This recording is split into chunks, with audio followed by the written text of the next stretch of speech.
Москвада миллионга жакын кыргыз бар экен. Ушул дем алыш күндөрү ар кайсы метродогу, ар кайсы райондогу ушундай кош площадкаларда турнирлер болот. Ар бир райондун айыл өкмөттөрү болот. Андан сырткары суббота күнү же Бабушкинский метросунда, же Ореховода райондор аралык болот да. Бүгүн ушул Алай районунун айыл өкмөттөрү арасында болуп атат. Негизи бул 2 жумада бир болот да. Азыр биздин өзүбүздүн айылдыкы алда 2 жумада бир болот. Мындайча айтканда башка улуттар бизге мындай суктанышат да, кыргыздар булар мындай пиво ичип алып, дем алыш күндөрү ушундай неме кылбай спорт менен алек болушат депчи. Мисалы тел жакта карасаңар, салаң кыргыздар таксиде иштейт да.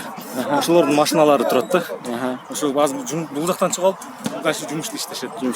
Бул эми жакшы үлгүлүү нерсе, суктана турган нерсе. Мисалы Москвада канча улуттун өкүлү бар, бирок мончалык кыргыздар ар кайсы метро бар көрө. Азыр Вернадскийде болуп атат, Янгеледе болуп атат, Бабушкинскийде, Ореховода бүт жерде ойноп атышат да. Бул негизи жакшы нерсе. Мындай ынтымакты да бекемдейт да. Мисалы ушул оюнга киргенде биз башка айылдын, Алайдын мисалы жердештерибизди таанып алабыз да. Кийин көчөдө көргөндө учурашып дегендей бул учурда жардамдар тийип калат.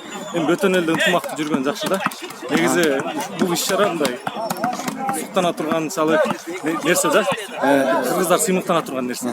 Болбосо ушул эле турнир Бишкекте өтөт, айылдарда өтөт да. Мисалы Алайда айыл өкмөттөр арасында өтөт, Бишкекте, Москвада да өтөт. Бул деген мындай элдин массалык түрдө спортко кызыкканына неме кабар берет.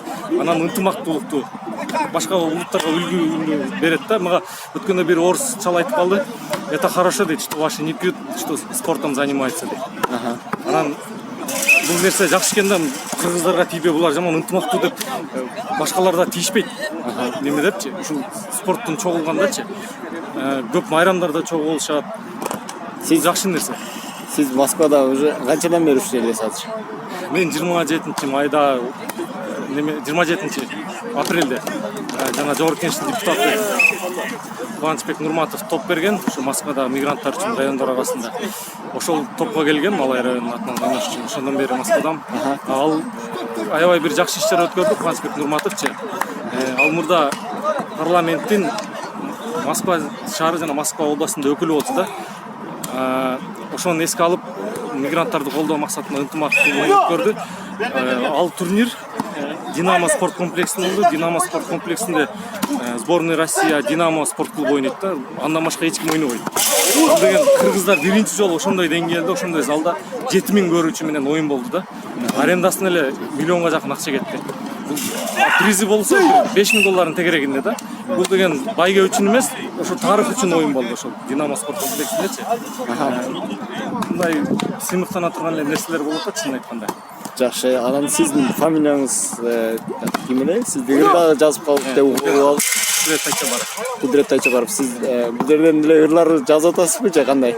WhatsApp'tan жазып атабыз. WhatsApp'tan, бул жерден WhatsApp'tan жазып илхом келип атат. Бул жакта деле.